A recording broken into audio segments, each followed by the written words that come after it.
This is Flipping the Script podcast, the soon-to-be #1 leadership podcast for purpose-driven leaders and great guest experts who give us a unique insight into what leadership looks like behind the scenes. I'm Shalia Stafford, your host, and I'm committed to helping you lead your challenges using leadership strategies to gain new perspectives, fuel your growth, and transform the way you execute on your success. Welcome back, everyone. It's Shalia here. Can we lead high performance mindfully through the constant evolving pressures that life demands from us? Today, we're going to flip the script on what it means to lead high performance using foundational leadership strategies and tools used by some of the most high-performing executives leading the nation's top organizations, trailblazers forging new paths, and purpose-driven leaders seeking to create an impact in every critical part of their life. We're not talking about reviewing profit and loss statements or creating quarterly sales goals. We're talking about the foundational strategies that take a lifetime of commitment to test under pressure, refine, and evolve. And here's the thing, when you learn and apply the strategies that you're going to hear about today, they can be used in all areas of your life because we don't employ these strategies just for the title. It is integrated in our DNA and it seeps into our parenting, relationships, career, and more. Our guest expert today is a testament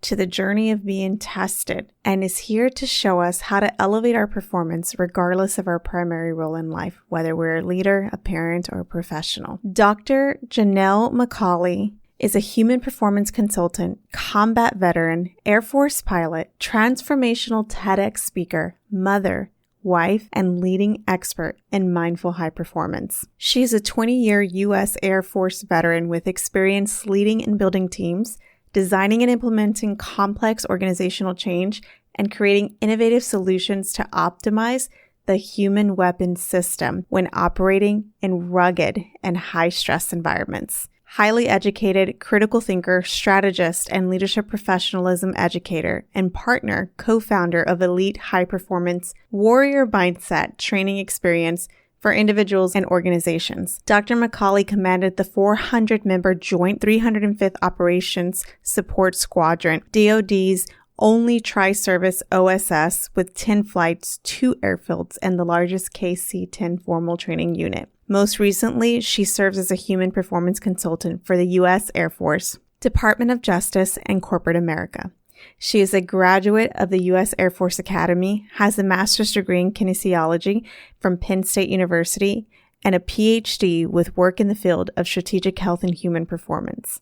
Dr. MacAulay is a certified wellness educator, yoga instructor, mindfulness researcher, and holds a certificate in plant-based nutrition. She is a proud military spouse, mother of 2, and combat veteran with over 3,000 flying hours as a pilot in the C-21, C-130, KC-10 aircraft. Dr. MacAulay, thank you for your service and for taking the time out of your day to invest in our purpose-driven leaders by sharing your experience and expertise with us. We cannot wait to dig into this some more. Of course. Thank you so much for the support. And I really enjoy speaking with excellent and like-minded people like yourself. And so I think this conversation is going to go in a great direction. I'm really excited for it. I'm excited. So you know what? To kick it off, as a tradition of the show, we like to ask our guests a few fire away questions to get to know you a little bit better. Shall we fire away? Yeah, let's fire away. Let's do it. Perfect. Okay. So what is something that you're curious about right now? Ooh, I am curious about how I can get to be a better powder skier.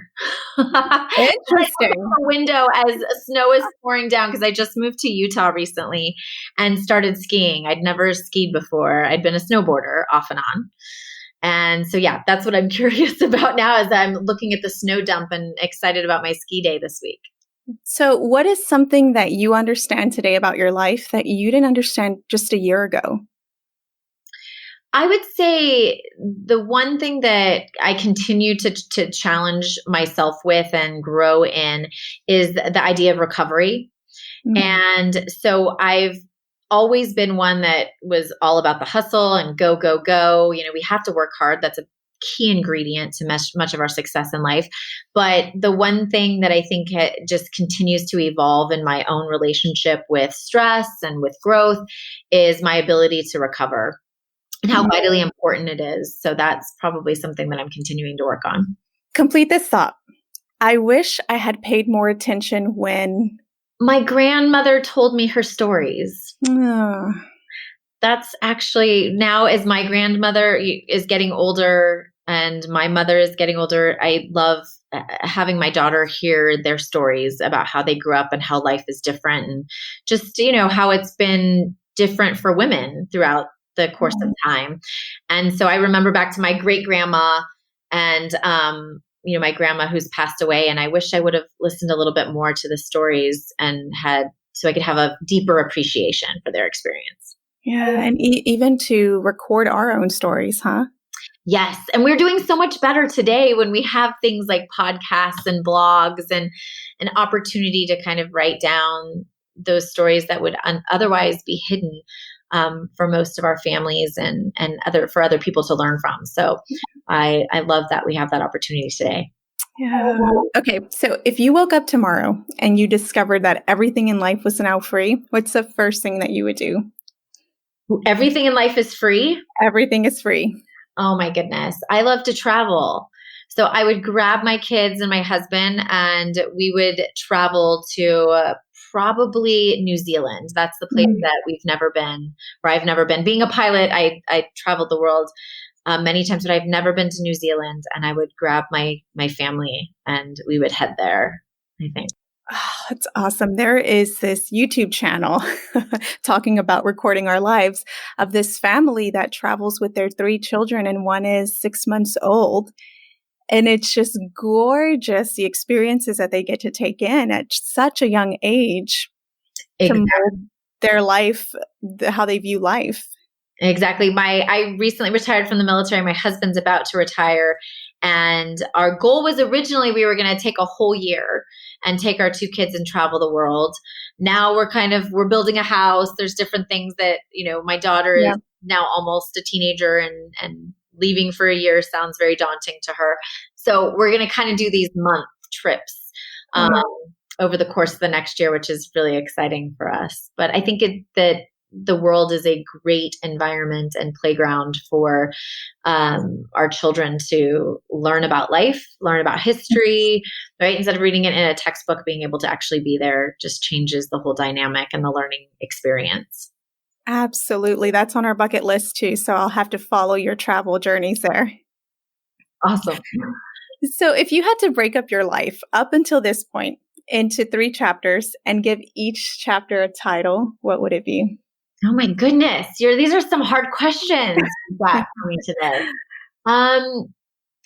Let me see. So I think I would start with, it would be kind of development, growth, and then I'm trying to figure out, because I'm just starting this last chapter, I would say, and my future. Let me think about the 3rd chapter. But the first 2 chapters, I think, would be, my childhood is how I kind of set that foundation for who I am. And I'm talking about it in a book I'm writing right now. One quote that my dad used to tell me ever since I can remember, he would say, "Vision is the art of seeing the invisible." And that whole idea really developed me as a young person in order to do things like fly airplanes as a woman, especially back when that wasn't a thing for me to look up and see other women doing it when I was a kid. So how do you have the vision for things that are outside the norm?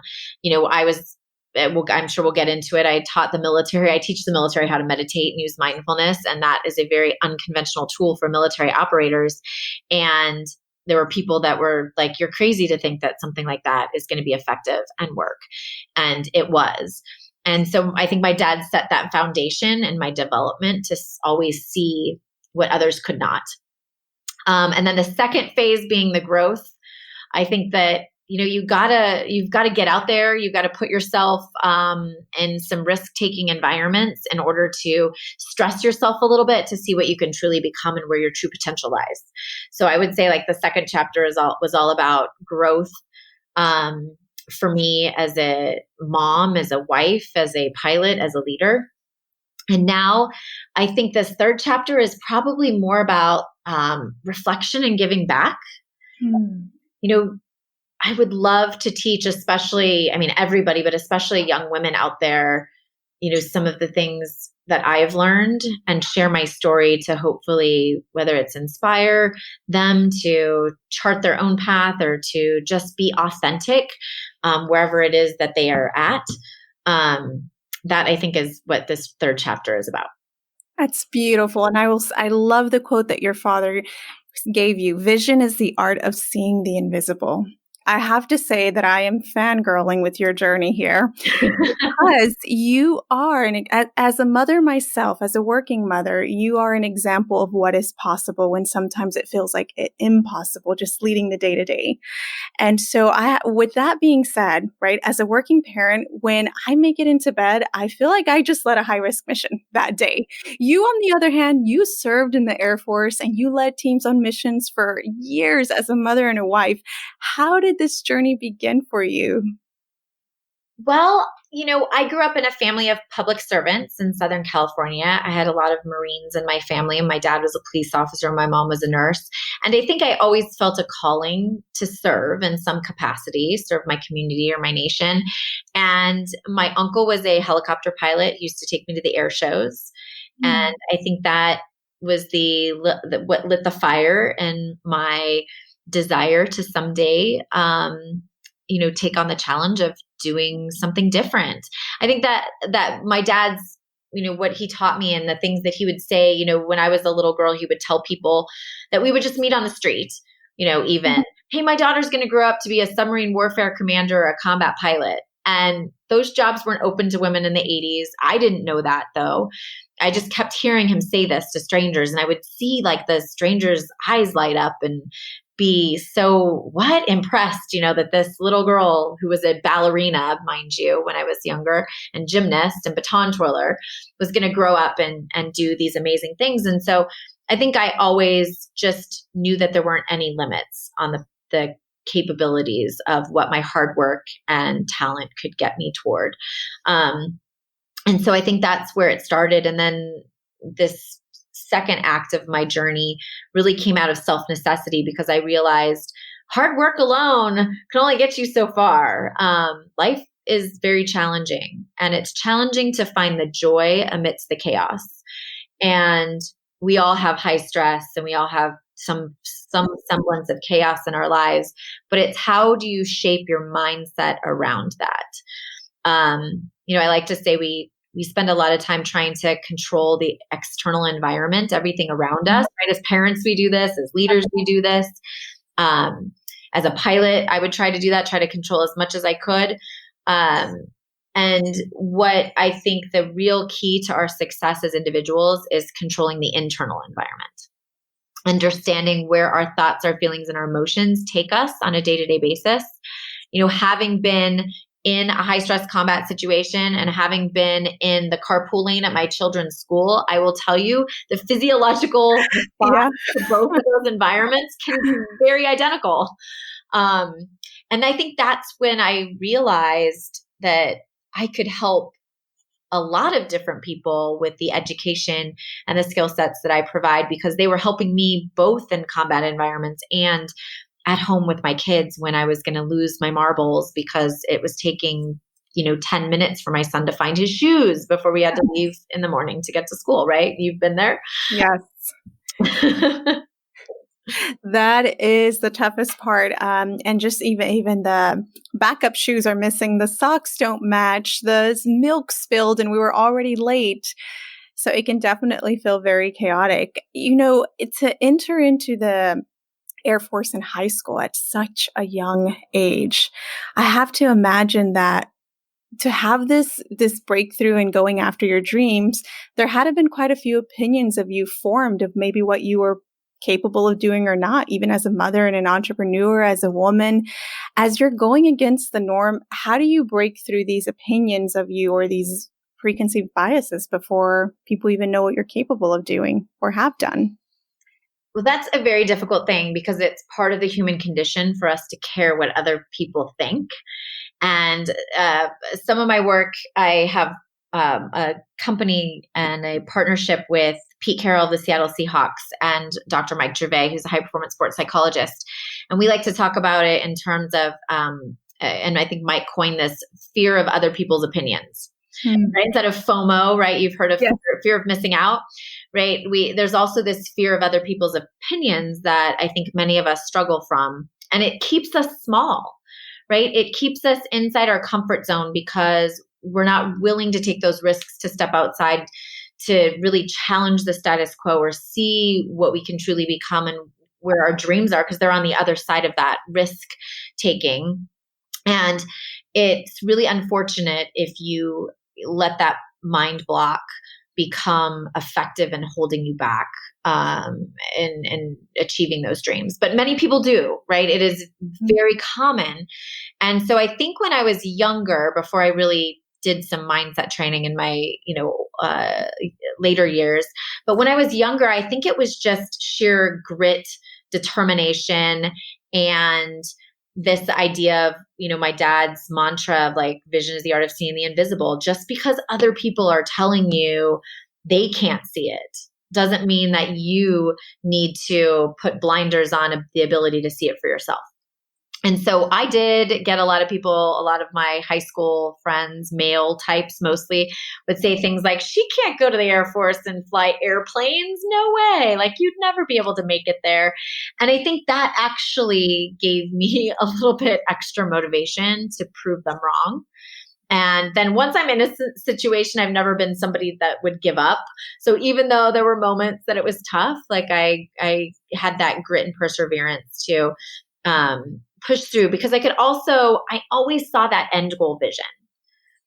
So a lot of times if you can clearly articulate for yourself what that end result looks like, it really doesn't matter what naysayers, are saying to you along the way, because you can still see the vision you have for either yourself, your leadership, your organization, your family.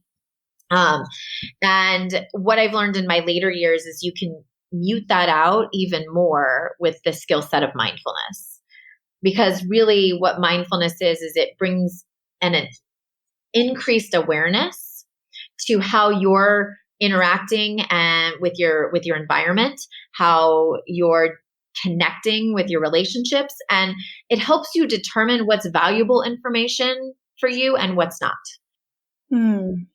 So how did your journey come about to even meet the path of mindfulness? Was it in the time that you were in the military? Yes. So I was never introduced to it at a young age. It was actually came to me out of self-necessity. I hit kind of a burnout point in my career where I was very successful. I was doing everything right. I was, getting all of the training I needed to do the job that I needed to do. And I was doing it well. I was deploying. I had a active duty military spouse who's amazing husband. I had a great one child at the time. And I was doing it all, right? I was the working mom that was deploying and there for my family. And what I realized is that although I was super successful, there was no joy behind it. And I found myself in a space where I literally forgot how to laugh. And I lost sight of all the love that was around me. I felt completely alone. And I was so busy trying to be perfect in everything that I did. I lost sight of the fact that growth comes from our imperfections and our stumbles and our failures along the way. And I couldn't even enjoy, and I don't know if many of your listeners maybe have been here as well, even when I had all that success, I couldn't even enjoy it because I was always worried about what I was going to mess up next or what was coming next that I had to prepare for. That even when I had a moment to just take a breath and say, gosh, like take stock in your life right now. This is all amazing. I never did that because I was always going so fast to the next thing. And I realized that that was not my highest performing space as an individual, nor was it the most productive way for me to lead my life. And so out of self-necessity, I needed a solution. And at the same time, the Air Force sent me back to school to get what eventually turned into my PhD. And I really wanted to study the concept of why life had to be so hard. Did you really? Was that your focus? Yes, I wanted to find a solution for how can we accelerate our professional success without having to sacrifice our health and relationships along the way. Like there had to be something I was missing. And so I didn't go looking for mindfulness. I actually went looking for how can I build myself into the most effective human weapon system. You know, in the military, we spend millions of dollars on our platforms for, you know, whether it's a tank or an airplane or a missile system or whatever it is. We spend all this money on this equipment and we call them weapon systems. But it was very difficult for us to understand the human body as a weapon system, right? The human being behind all of this stuff needs to be pretty darn amazing. And so I wanted to study how do you make that human being operate at their full potential, both in their workspace and their life space, because they're both vitally important. They're interconnected. Completely. Like if you're doing well in your life, your work is it's gonna show up in your work, right? So I wanted to study that concept. And in the course of that research, I found that you can train three things as human beings. You can train your body, you can train your craft, and you can train your mind. And while I had spent, 15 years at that point training my body, right? The military gets that. Most of us get that we have to be physically fit. I also trained my craft. I was very skilled as a pilot, my job, right? I spent like a year and a half just learning how to fly airplanes. But I never had anyone invest in the idea of formally training my mind to do my job. So I noticed there was a gap and I started researching, well, how can you formally train your mind? How can you, what's the best way to do that? And if you do look at the cutting edge research, mindfulness, I think, is the foundational skill for a formalized pathway to developing that mental skills training that we all need to be our best, especially in high stress moments. That's so interesting. Okay, so for those who are listening and they're high achievers, high performers, and they've heard the notion of mindfulness being thrown around there and they're envisioning people on yoga mats and just, taking some time to count to 10 or do deep breaths, what do most people get wrong about mindfulness and what it really looks like? So I think people just equate mindfulness as meditation. Meditation means you're sitting, cross-legged and humming Om with your eyes closed. And that is not what I'm teaching. And that's not exactly, some people find that to be very effective. As a very high stress individual, that was not going to work for me. I remember my first yoga class when I was a lieutenant in pilot training and just being like, I can't lay here. This is not doing it for me. I'm wasting, I felt like I was wasting my time. So the way that I like to teach mindfulness now is if you think of your mind like an iPod, and I took this from one of my colleagues, Dr. Amishi Jha, who works at the University of Miami and is very well versed in the world of mindfulness and research. And if you equate your mind to an iPod, we spend a lot of time in fast forward, thinking about our, building these catastrophes up in our mind, thinking about what could happen in the future, worrying, right, about what's going to happen the next day. In fact, I like to say the majority of the catastrophes we will experience in our lifetime will only happen inside our minds. Right? They will feel very real. That's how powerful mental time travel is, but they will actually never happen to us.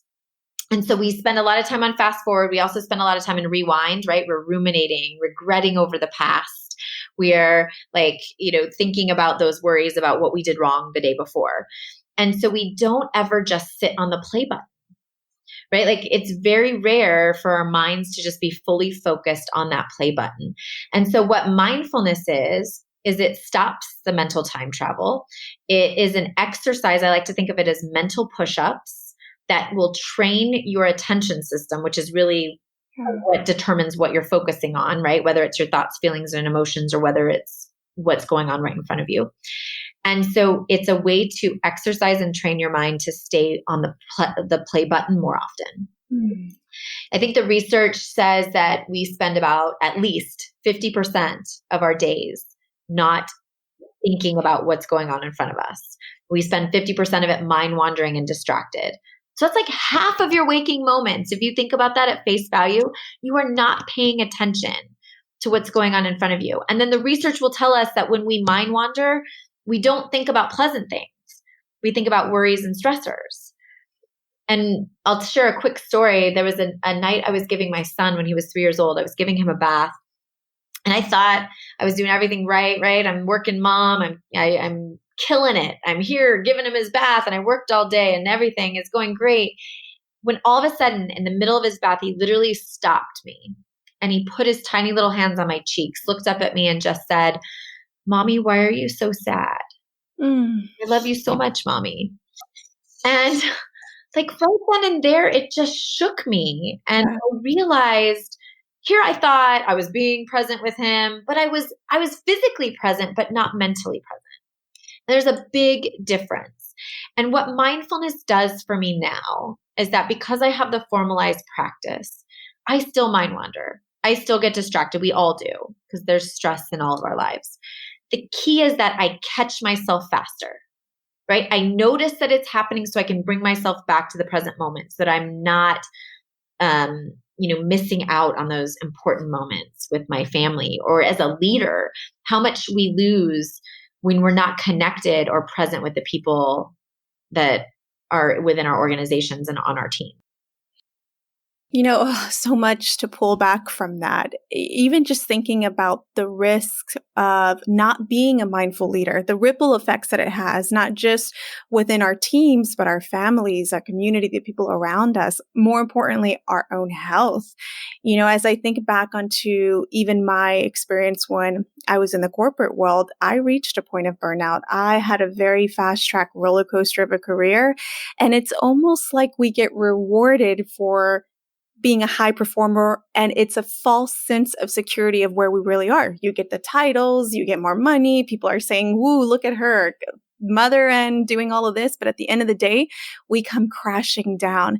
And I have a very similar experience too that I vividly remembered that challenged the idea of just how more mindful I wanted to be for my children. My son had came home from school and we were super busy that day. And he goes, "Mommy, how was your day?" And he's super engaged in the moment, looking at me in the eyes.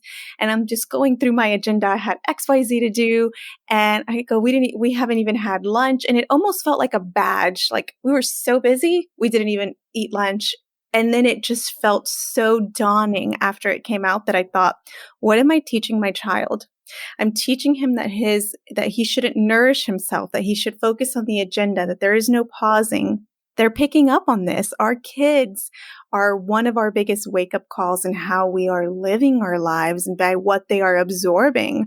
And it completely changed the way I approach that. Have you found that to also see that your leadership and your mindfulness reach out into your children and the strategies you teach them? Definitely.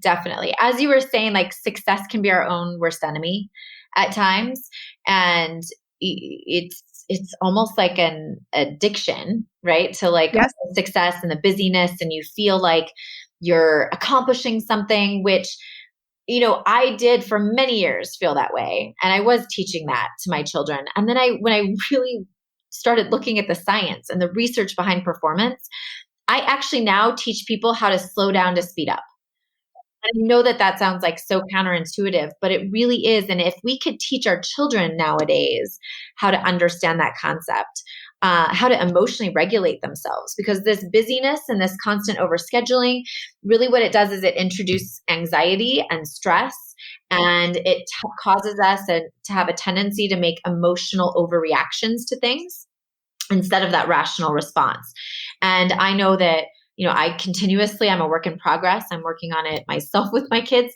But what I've noticed is that I am very deliberate in how I've tried to, be the example and teach my children that now if I'm in traffic, right, and I start to get anxious and I start to say things and yell at the cars in front of me, my son in the back seat will say, "Mom, take 2 deep breaths."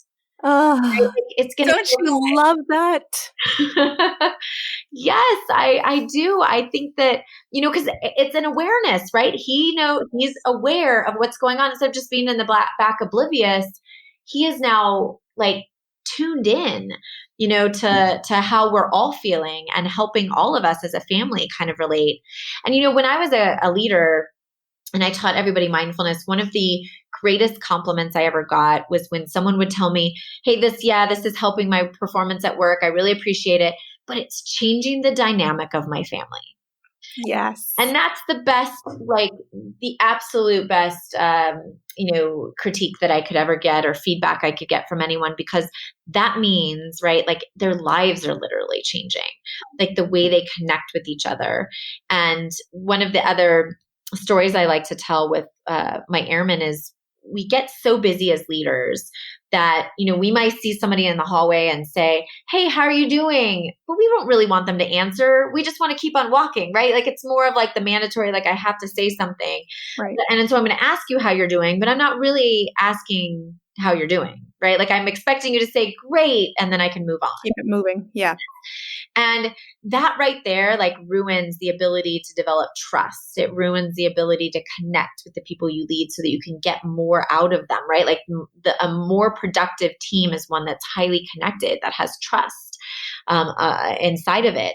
And, people come into our office all the time and we don't have the time to even turn away from our computer and actually look at them and talk to them. Or even if we do, how many times have we talked to someone and you can tell they're looking at you, but they're not really paying attention, right? Their mind is thinking about the email they need to send or who they need to call next. And so that's what I think is very detrimental to teams, to organizations, to that trust and connection that we build.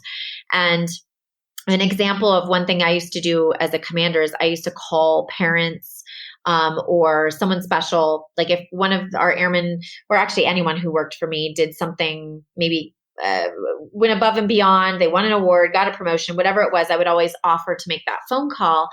And what I noticed in those phone calls is that they were life-changing for many people, right? 50% of the time someone had like emotion tied to it, right? Like there were tears, because that's what happens when you get oxytocin, right? And you connect. And one call in particular, I called an airman's dad and we were celebrating his promotion. And I got to kind of brag on his son, give him that glimpse of what his child's life was like in adulthood. And as we got to the end of the conversation, the dad just said, I'm so proud of you. I love you, son. And after we hung up, I looked up at my airman and he had tears streaming down his face. And he said, my dad has never said that to me before. And it took like 2 to 3 minutes of my time to stop, to have a conversation with someone that was obviously, as the commander of the unit with 400 people, he was one of the youngest airmen that we had. But to stop, to connect, to have that conversation, it matters. And I think people don't realize that it's that lack of awareness, right? Like we all want to be that leader, but we feel like, oh, I don't have time or I'm too busy. When mindfulness helps you slow down a little bit so you can see those moments and really capture them. And when you do, it's life-changing. And then just to think, that's really right there, the definition of leadership in action, what you did, what you are doing, because it goes beyond the titles. It goes beyond this motivational thing, this inspirational thing, us using it in business. It's really about the ripple effect of the impact that we create in the lives of people all around us that we touch. It's how we are engaging and evolving our operating system in terms of the legacy that we leave behind through our actions. And that really does take a lifetime to always continue to evolve, especially as we get into new seasons of our lives, right? As we become parents, as we go beyond mid-career, as we enter new seasons that require a different perspective to fuel our growth and completely transform the way that we execute. But mindfulness is one of those things that will be a constant throughout that to help guide that new phase, right? Yes. And so as I think about sometimes too, we tend to idolize those people who are just completely going full speed and aren't stopping, right? Aren't giving themselves the time to take a deep breath and to look at where they're at and to think intentionally about the actions that they're taking. How can we recognize the difference between a high performer who is mindful and a high performer who is not? That is, I think, the biggest challenge for today. I will tell you from my experience, this is actually true story, sitting down at a table with my peers, One of them comes in Monday morning and is like, oh, I had to work all day Saturday to catch up. I've got a sick kid at home. I didn't get much sleep last night. All I have is my coffee here this morning, but I'm here to be awesome. And then the next day, or the next guy next to him says, oh, well, wait, I worked all day Saturday and Sunday to catch up. I've got 2 sick kids at home. Like, I didn't even sleep at all last night. I'm here to be awesome. And then it's like this competitive stress, right? Like we have to kind of like compete and say, well, I have more stress in my life than you do to make ourselves feel valued. Yes. And then, at the same table, I sat there and I said, well, I got all my work done last week because when I practice mindfulness, I create more white space, right? I don't mind wander half my day. So I have more time to get things done. And so I played with my kids all weekend. Nobody's sick. I've got a yummy green smoothie. I'm ready to start the day. And I'm not even kidding you. The sentiment at the table was, well, you're obviously not working hard enough, right? Like that is our culture today, right? Our culture is, well, if you're not working Saturdays and Sundays and stressed and, worried about everything, then you're doing something wrong. It's not the other way around. And I think we're at a transition point with this idea of the competitive stress nature of our culture. And I think we're hopefully turning toward that tipping point where people will start to see the value in the individuals that understand how to be mindful, how to pay more attention, how to be more effective, more productive, more aware. Because I think that is where we have to go in the future, right? The other way is just not sustainable. It really isn't. There's like a couple superhumans out there. I'm not going to say, because there are people out there that are CEOs of whatever Fortune 500 companies, and they'll say, oh, well, I only sleep 4 hours and I, work 18-hour days and blah, blah, blah. I will tell you, like, everyone will hit a brick wall at certain points. And the human body is the human body. We all need the same thing to be high performing, which is a solid and disciplined mind for making rational decisions. We also need to sleep, right? Anyone who tells you they can operate on 4 hours of sleep and they're awesome, they're actually bragging. They're suboptimal, in my opinion, because they're saying, I'm only getting 4 hours of sleep, so I'm not going to be performing at my best. Like that is the science behind it. So I am hoping we're going to be in this wave and this transition where the value will now be placed on working smarter, not necessarily just harder. How can we be more innovative leaders? What does it take to reach that point, not only in our careers, but within our families, within our community, and the legacy that we're seeking to leave behind, to make it count, to make the challenges count? I really think the key to being an innovator, especially in today's world of FOPO, right? Fear of other people's opinions and competitive stress. I think that it starts with authenticity and risk-taking. Mm-hmm. And I say that because the starting point is you have to be very confident in who you are so that when you take the risks, you know what's on the other side. And you're comfortable with the fact that that could be failure, right? Yep. You are not completely have done the work and committed to figuring out who you are as an individual, what makes you you, what guides you, what is your foundation. When stress is introduced into the equation, you can feel very lost and you're not going to be in your high performing space. So that's why doing the deep work to figure out, who I am, what guides me. And in our work, we like to say that's the development of a personal philosophy, right? Do you know what your purpose is? Do you know what it is you value? Have you crafted a personal philosophy that basically is the identification and embodiment of who you are? And so a lot of people don't do that work, but that's where authenticity comes from. And then the second step is that risk-taking, which I like to call embracing the sweet uncomfortable. Right? Keep yourself comfortable all the time. You're never going to stress yourself a little bit to get that growth and that learning. And so we need to find that sweet, uncomfortable space. And that comes with risk-taking and exercising, right? Kind of strengthening our character by stepping out of our comfort zone on a regular basis. And so I think those are the two things many of us have to start with in order to kind of go down that path of innovation. When you were going through the moment of feeling the overwhelm and the burnout that essentially introduced you to mindfulness, and we think about how we can be innovative leaders and how this fits into the who am I, did you have an identity crisis when you decided, you know what, I don't know if this is me, or I don't know if this is the best environment for me, then who am I if this has been me for so long? And how do I approach the unknown? I find that whenever we are evolving into a new season, it always comes with conflict and tension. And part of that is also in who we are and what that means. Did you experience that?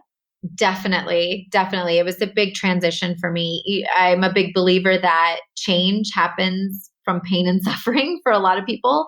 And especially if we don't have the education and awareness, behind it. And so that was definitely for me. I was that type of personality that was going to keep going because success was following me everywhere I went. So I was like, this must be the right path I'm on, until it wasn't anymore, until that point of extreme pain. And I think that happens to a lot of people. I would like to think that we increase that awareness ahead of time to hopefully prevent that point for many, many folks. There's no doubt that the secrets to success and high performance relate to, hard work. And they also relate to having some talent or proper resourcing and training behind it. And a lot of people, those are the only two ingredients they need, and they will find themselves very successful. I like to say the missing ingredient for long-term sustainability for your performance is command of your mindset, right? And that's where that idea of, mindfulness comes in, doing the formalized training so that your mind is ready for whatever you're going to encounter. As we wrap up the show, we love to have our guest experts leave our audience with a leadership challenge. Based off of our conversation today, what challenge would you leave our audience with? So I would like to have them start to actually try to engage with a mindfulness practice. Now, we talked about that it doesn't necessarily have to be like sitting on the cushion and, meditating with your eyes closed in out in nature. Really, the idea is where are you most present? And many of us have times in our lives where we are fully engaged in what we might even call getting close to a flow state, right? Where time either stands still or time goes by so quickly because you're so fully present in the activity you're participating in. And for many of us, maybe that's when we run, this happens, or when we're hiking or swimming or biking or hunting or fishing, whatever it is in your life. There's probably a moment of time where you are enjoying the activity that you're in because you're fully present. And for me, that's skiing or yoga does that for me. Just being with my family, many times I can find myself fully connected and present. So it's how do you then bring that into your work life, right? Because most of us treat those moments like a luxury, not a necessity, right? Oh, I get that when I ski, but I only ski once a year. I get that when I fish, but I only fish, like every other month. During vacation. Yes. Right. So my challenge to your listeners is to find those activities where you do feel fully present, because I think that's the start of your mindful journey, right? Having awareness of those moments and the presence you feel and bringing them into your life more often. Right. And finding other ways, maybe, you don't live near the mountains, so you can't ski all the time, but finding other ways where you can mimic or imitate that same feeling, right? Because it's about the feeling of being fully present and engaged. And so maybe start there. And maybe it's even just taking a walk and taking deeper breaths and focusing on the sensations of your breathing for like that full minute as you walk from point A to point B. And hopefully, like as you continue to kind of repetitively do it in your life, it will become more of that necessity, more of a, hey, this is something that I do every day to take care of myself so that I can serve and lead others to the utmost of my capacity. I love that challenge. And speaking on the power of mindfulness, and just to show everybody what it can do, you brought it to the military. Yes. Yeah. Tell us about that. And it's been a journey. And I'm not the only one. I've been doing the bulk of the work within the Air Force for sure.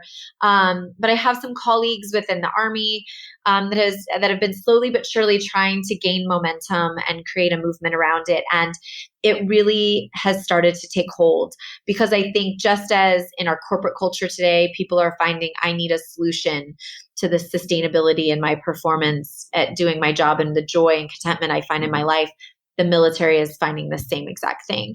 And so it's taking some innovative leaders to start really opening up and talking about it. You'd be surprised. I used to get called like brave and bold for actually talking out loud about something like meditation and mindfulness. And I'm finding that more and more people are joining me on that journey. I used to have people come up and whisper it to me at the end of my speeches, like, "Hey, I just wanted to let you know I'm a meditator too." And I'm like, "That's great. Do you tell anyone?" And they're always like, "No, I never tell anyone." So it's definitely a journey that I think the military is on, but I think we want that disciplined warfighter, right? We want people who are in high stress situations that can make the right decision, the rational decision in heated moments, and then also come back from those really rugged environments and be okay, right? Have the resiliency and the mental strength to then re-engage with their communities and their families.